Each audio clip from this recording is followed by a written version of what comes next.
18वीं लोकसभा के संसद सत्र के दूसरे दिन संसद में लोकसभा स्पीकर के नाम का फैसला कर दिया गया है। एनडीए की ओर से ओम बिरला लोकसभा स्पीकर के उम्मीदवार बनाए गए हैं। स्पीकर पद के लिए आज तक हमारे देश के संसदीय इतिहास में कभी भी चुनाव नहीं हुआ है। अब तक परंपरा रही है कि डिप्टी स्पीकर विपक्ष का होता था, तो विपक्ष ने इस बार डिप्टी स्पीकर का पद मांगा और कहा कि यदि आप डिप्टी स्पीकर विपक्ष का बनवाते हो तो हम आपके स्पीकर को सपोर्ट करेंगे, मगर एनडीए ने नहीं माना और अब विपक्ष ने अपना स्पीकर उम्मीदवार के सुरेश के रूप में उतार दिया है कि सुरेश कांग्रेस के वरिष्ठ सांसद हैं। एनडीए से ओम बिरला ही होंगे लोकसभा स्पीकर के उम्मीदवार। सरकार के सहयोगी दलों ने जताया समर्थन, परंतु विपक्ष ने मांगा वो पद के लिए मोदी नहीं माने तो अब आएगा मजा, क्योंकि स्पीकर के चुनाव में वोटिंग गुप्त मतदान से होगी तो खेला होने की संभावनाएं बढ़ जाती हैं।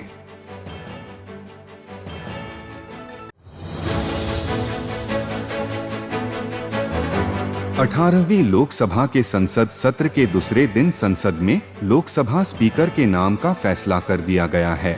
एनडीए की ओर से ओम बिरला लोकसभा स्पीकर के उम्मीदवार बनाए गए हैं।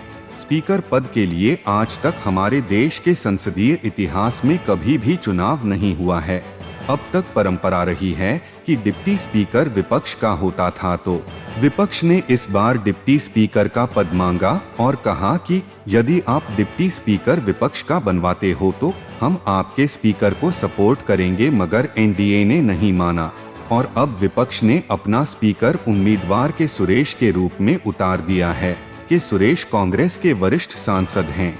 एनडीए से ओम बिरला ही होंगे लोकसभा स्पीकर के उम्मीदवार। सरकार के सहयोगी दलों ने जताया समर्थन, परंतु विपक्ष ने मांगा वो पद के लिए मोदी नहीं माने तो अब आएगा मजा, क्योंकि स्पीकर के चुनाव में वोटिंग गुप्त मतदान से होगी तो खेला होने की संभावनाएं बढ़ जाती हैं।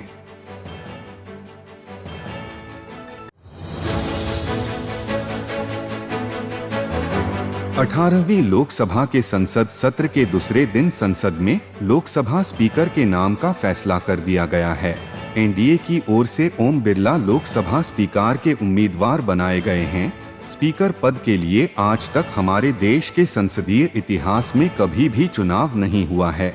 अब तक परंपरा रही है कि डिप्टी स्पीकर विपक्ष का होता था, तो विपक्ष ने इस बार डिप्टी स्पीकर का पद मांगा और कहा कि यदि आप डिप्टी स्पीकर विपक्ष का बनवाते हो तो हम आपके स्पीकर को सपोर्ट करेंगे, मगर एनडीए ने नहीं माना और अब विपक्ष ने अपना स्पीकर उम्मीदवार के सुरेश के रूप में उतार दिया है कि सुरेश कांग्रेस के वरिष्ठ सांसद हैं।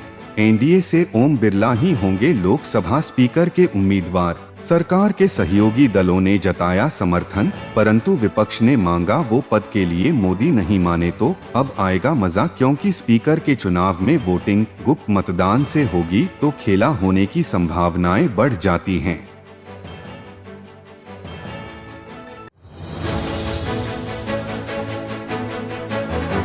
अठारहवीं लोकसभा के संसद सत्र के दूसरे दिन संसद में लोकसभा स्पीकर के नाम का फैसला कर दिया गया है। एनडीए की ओर से ओम बिरला लोकसभा स्पीकर के उम्मीदवार बनाए गए हैं। स्पीकर पद के लिए आज तक हमारे देश के संसदीय इतिहास में कभी भी चुनाव नहीं हुआ है। अब तक परंपरा रही है कि डिप्टी स्पीकर विपक्ष का होता था, तो विपक्ष ने इस बार डिप्टी स्पीकर का पद मांगा और कहा कि यदि आप डिप्टी स्पीकर विपक्ष का बनवाते हो तो हम आपके स्पीकर को सपोर्ट करेंगे, मगर एनडीए ने नहीं माना और अब विपक्ष ने अपना स्पीकर उम्मीदवार के सुरेश के रूप में उतार दिया है कि सुरेश कांग्रेस के वरिष्ठ सांसद हैं। एनडीए से ओम बिरला ही होंगे लोकसभा स्पीकर के उम्मीदवार। सरकार के सहयोगी दलों ने जताया समर्थन, परंतु विपक्ष ने मांगा वो पद के लिए मोदी नहीं माने तो अब आएगा मजा, क्योंकि स्पीकर के चुनाव में वोटिंग गुप्त मतदान से होगी तो खेला होने की संभावनाएं बढ़ जाती हैं।